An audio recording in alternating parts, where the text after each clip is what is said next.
Pemirsa TVmu dimanapun Anda berada, kita kembali di Healthy Corner, masih bersama dengan dua narasumber kita. Baik, kita ke Pak Dirwan. Jadi kira-kira kalau kemudian tadi Dr. Dirwan menyampaikan tren kenaikan pasien COVID-19, penyebabnya apa Pak sebenarnya Pak? Ya, terima kasih Mas Budi. Jadi Bapak Ibu pemirsa sekalian, di dalam dunia kesehatan ini ada 4 hal aspek ranah kesehatan ya. Yang pertama adalah promotif, upaya kesehatan promotif, preventif, kuratif, dan rehabilitatif. Nah, ini yang ditanyakan Mas Budi tadi, kira-kira ada ada masalah apa kenapa bisa meningkat. Jadi ini melihat pola atau kondisi COVID-19 ini, kita juga harus melihat ranah bidang kesehatan menyangkut 4 domain ini tadi, di mana aspek promotif ini kita arahkan pada mereka, saudara-saudara kita yang belum mengenal, diberi promosi, diberi pengenalan. Kemudian kalau sudah kenal, tentunya harapan kita tahu, oh ini penyakitnya begini, sifat virusnya begini. Kemudian maka harapan kita semua orang yang tahu, mengenal itu kemudian menyesuaikan perilaku kehidupan kesehatannya, perilaku hidupnya supaya tidak menjadi penderita. Maka disitulah kemudian semua pihak diharapkan aktif untuk melakukan preventif, baik preventif dari dirinya sendiri ataupun ajakan untuk orang lain supaya mencegah, supaya yang masih sehat tidak menjadi sakit, yang sakit tidak lebih parah.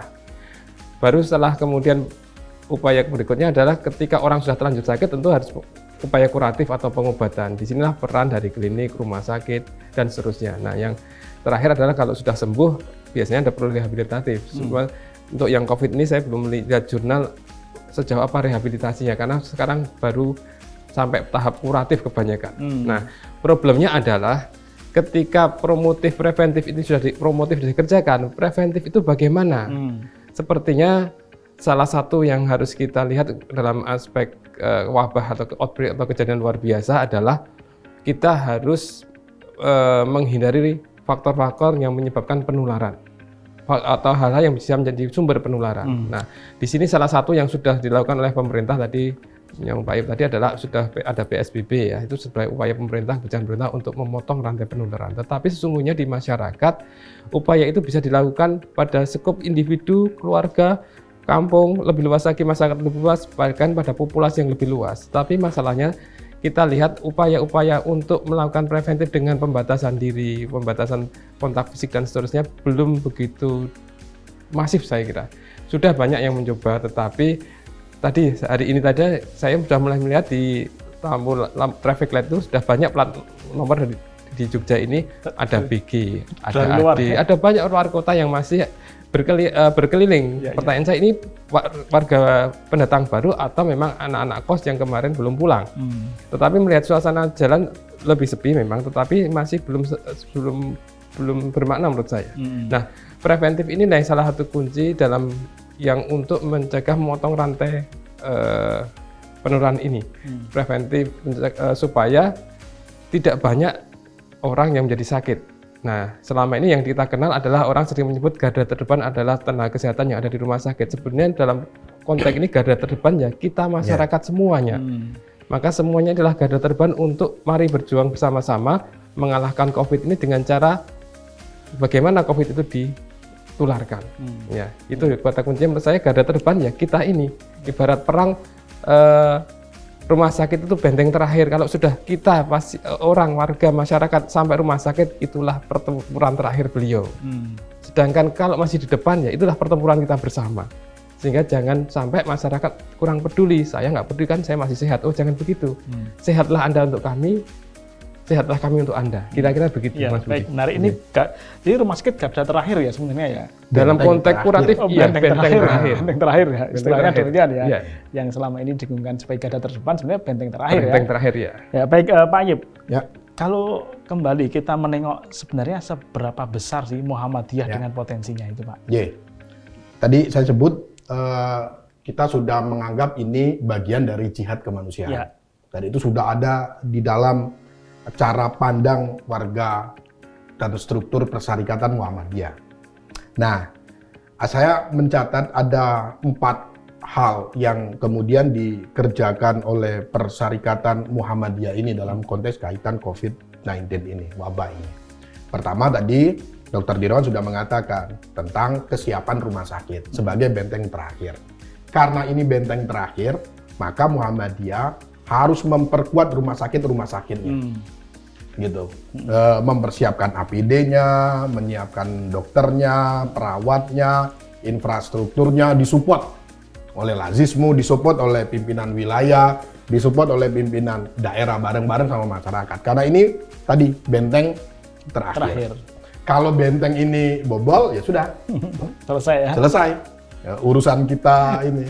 Nah, karena ini benteng terakhir, maka kita support habis-habisan. Dari 15 awal ketika menghadap presiden, ketika rapat pertama MCC menjadi 20 rumah sakit, tanggal 14 kemarin ada 64 rumah sakit, per hari ini Dr. Dirwan sudah mengatakan 67 rumah sakit Muhammadiyah Aisyah yang bertempur menyelamatkan nyawa masyarakat, dan gitu itu harus didorong bareng-bareng oleh kita semua. Nggak boleh ada yang abai terhadap itu. Nah, yang kedua, tadi Dr. Dirwan mengatakan bahwa yang garda terdepan itu masyarakat. Nah, kuncinya itu kan pada edukasi terhadap masyarakat, pengetahuan masyarakat terhadap virus ini. Maka di MCCC itu menggerakkan semua lini persyarikatan untuk kemudian mengedukasi masyarakat. Bahan edukasinya digodok oleh MCCC pusat. Gitu, digodok di sana apa yang harus dilakukan, menggunakan misalnya hand sanitizer, kemudian melakukan berbagai macam hal. Digodok, dibuat edukasi, menggerakkan pimpinan wilayah Muhammadiyah menggerakkan daerah, cabang, dan sebagainya. Mas Budi misalnya dalam catatan saya, itu penyemprotan saja misalnya yang dilakukan oleh warga Muhammadiyah itu totalnya per tanggal 14 ya, saya belum update yang hari ini ya. Bertanggal 14 itu ada sekitar 14.000 lebih titik. Penyemprotan aja. 14.000 lebih titik. Tempat ibadah misalnya yang dilakukan penyemprotan saja misalnya oleh Persyarikatan Muhammadiyah di berbagai macam daerah, baik itu masjid, gereja, dan tempat-tempat ibadah yang lainnya secara umum itu ada sekitar 5.000-an titik. Tidak hanya masjid ya? Tidak ada masjid. Kalau laporan dari teman-teman mengunggah, karena ini kan persoalan kemanusiaan, ini bukan persoalan ansi agama Islam, tapi ini persoalan kemanusiaan yang Muhammadiyah yang berbasis agama harus berkontribusi menyelamatkan masyarakat, menyelamatkan nyawa manusia ini. Nah, itu misalnya data yang paling sederhana gitu ya dilakukan. Nah, misalnya lagi selain edukasi digerakkan oleh wilayah PWM daerah, edukasi itu juga digerakkan oleh ORTOM, organisasi otonom. Pimpinan IPM, Pemuda Muhammadiyah, Nahdlatul Aisyah, Hizbul Waton, Pemuda Muhammadiyah, dan yang lain-lainnya. Aisyah tentu termasuk di dalamnya. Perguruan tinggi Muhammadiyah dan sekolahan, lembaga pendidik itu bergerak. Saya mencatat ada dalam data itu yang sudah membentuk MCCC di tingkat universitas yang terdata di MCCC pusat itu baru sekitar 40 PTMA, Perguruan Tinggi Muhammadiyah Aisyah. Itu di tingkat PTM? Ya, di tingkat PTM. Dan terus akan bergulir, terus semua memberikan laporan. Karena banyak juga yang tidak melaporkan tapi bergerak. Nah, yang ketiga, ini ketahanan pangan, Mas Budi. Karena ketahanan pangan berbasis pada masjid ranting Muhammadiyah. Gitu. Jadi kita sudah memberikan instruksi ranting kemudian untuk mendata mana masyarakat yang kemudian tidak mampu, mana masyarakat yang kemudian memang mampu dan donasi, kita yang memberi donasi nanti akan disampaikan kepada yang tidak mampu, itu di tingkat ranting, di tingkat masjid. Terakhir, tuntunan agama. Karena ini penting.